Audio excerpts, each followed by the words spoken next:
Déterminé à conserver Kylian Mbappé, Nasser Al-Khelaifi lui aurait proposé un contrat longue durée, puisque l'attaquant du PSG continuerait de repousser les avances parisiennes. Ces dernières heures, Marca a confié que Kylian Mbappé aurait de ce fait refusé une offre de prolongation de contrat de la part de la direction du PSG. De quoi pousser le Real Madrid à se tenir prêt en coulisses à dégainer dès que le Paris Saint-Germain ouvrira la porte à son départ. Toujours selon les informations de Marca divulguées dans les colonnes de son journal du jour ce lundi, il est révélé que le contrat en question proposé par le PSG serait un bail longue durée. Le Paris Saint-Germain tombe donc de haut avec Mbappé. Arrivé au FC Barcelone pour jouer un rôle secondaire en février 2020, Martin Braithwaite s'impose comme un élément incontournable. Et compte bien le rester longtemps. Pour son premier match sans Lionel Messi, le FC Barcelone s'est imposé 4-2 face à la Real Sociedad. Une rencontre où Martin Braithwaite était titulaire sur le front de l'attaque des Blaugrana, accompagné de Memphis Depay et Antoine Griezmann. Le Danois a été l'auteur de 2 buts et une passe décisive. L'ancien Toulousain a un rôle de plus en plus important au sein de l'effectif barcelonais. Si son avenir était incertain avant le départ de Messi, la manque de profondeur de banc offensivement, et les performances de Braithwaite pourraient convaincre le FC Barcelone de le garder. En tout cas, lui n'a aucune raison de quitter la Catalogne. J'ai un super sentiment, j'ai marqué 2 buts, on a gagné, j'ai beaucoup défendu. De plus, avec le public dans le stade, c'était très important, les fans attendent beaucoup de nous. Nous avons fait du bon travail et nous nous sommes améliorés. J'ai retrouvé la confiance en moi. Mes sentiments sont très bons en ce moment. Je suis sûr que je vais continuer à m'améliorer tout au long de la saison, a confié Braithwaite au Mundo Deportivo. Un départ ne fait donc pas du tout partie des plans de l'international danois. Incriminé pour ne pas vouloir se soumettre à la baisse de salaire des joueurs du Barça, Jordi Alba a voulu démentir les rumeurs. Les difficultés financières du FC Barcelone sont connues de tous. C'est pour cette raison que le club a demandé aux joueurs de consentir à une baisse de salaire importante. Les médias espagnols ont annoncé que Gérard Piqué avait accepté au contraire de Jordi Alba qui aurait refusé. Le latéral gauche espagnol a tenu à remettre les choses au clair. Ce qui me blesse, c'est que les gens disent des mensonges, j'ai montré beaucoup de choses à Barcelone. Je ne peux pas contrôler ce que les gens pensent. Des choses désagréables sont sorties et c'est pourquoi je montre mon visage. Je vais tout donner dans ce match, personne ne peut douter de mon engagement. Ma prédisposition a été d'aider le club dès le premier instant. J'ai toujours été un gars qui va droit au but, j'ai toujours dit la vérité.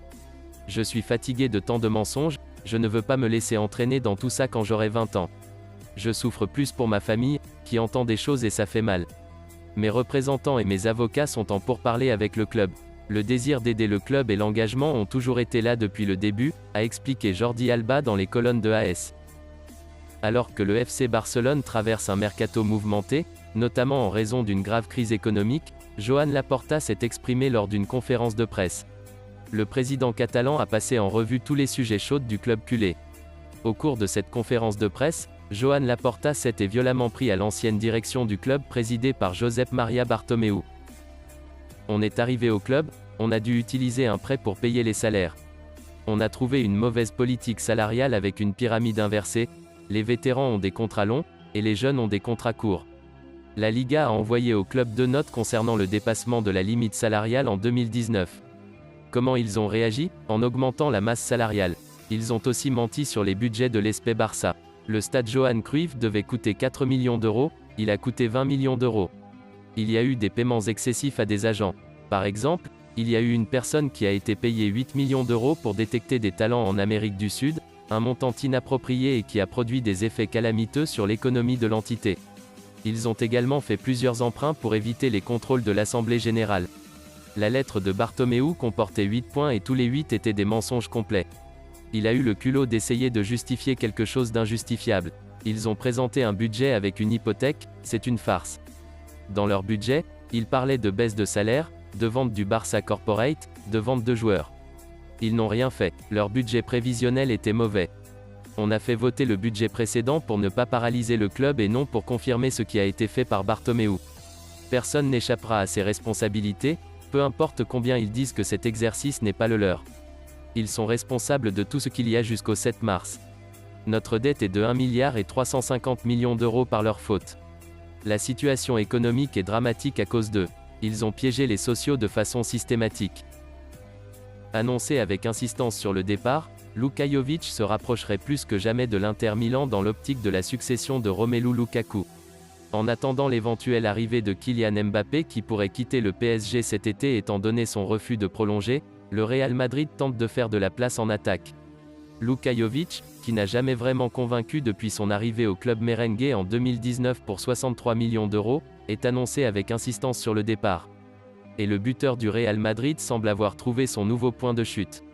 Selon des sources serbes rapportées par Mundo Deportivo ce lundi, Luka Jovic serait tout proche de boucler son départ du Real Madrid pour prendre la direction de l'Inter Milan. En plus de l'arrivée d'Edin Dzeko, le club nerazzurro envisagerait d'attirer un autre profil offensif et fait de Jovic sa grande priorité.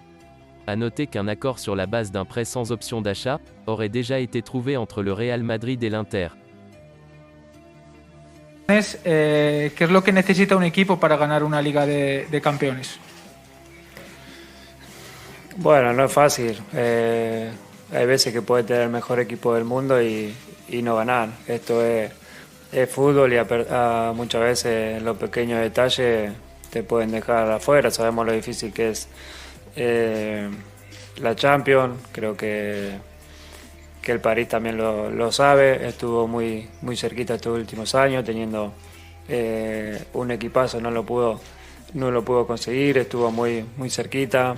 Es una competición donde están los mejores y es difícil ganar. Lo que hace falta, no sé, pero sí que hay que tener un grupo unido, un grupo fuerte, como creo que sin conocer mucho lo es este vestuario por lo que se ve de afuera. Y después también hace falta un poquito de suerte en el fútbol, siempre la suerte está o se busca y también hace falta, pero ya te digo, no siempre gana el mejor. Ha pasado que los mejores equipos del mundo no se hicieron con la Champions porque es una competición especial y eso lo hace eso que tiene lo hace tan linda, tan importante, así que bueno, buen día antes que nada.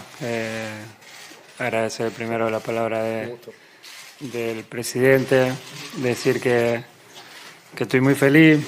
Todos saben mi salida del Barcelona hace unos días, donde sinceramente fue muy duro porque son muchos años y es difícil el cambio después de tanto tiempo, pero nomás llegar acá la felicidad es enorme. Estoy con muchísimas ganas, muy ilusionado de poder empezar a entrenar. Sinceramente quiero que pase ya todo esto rápido, aunque lo estoy disfrutando muchísimo desde el primer día que llegué, junto a mi familia, a mi gente, pero quiero empezar a entrenar porque no aguanto más la gana ya de encontrarme con mis compañeros, con el cuerpo técnico y empezar esta nueva etapa.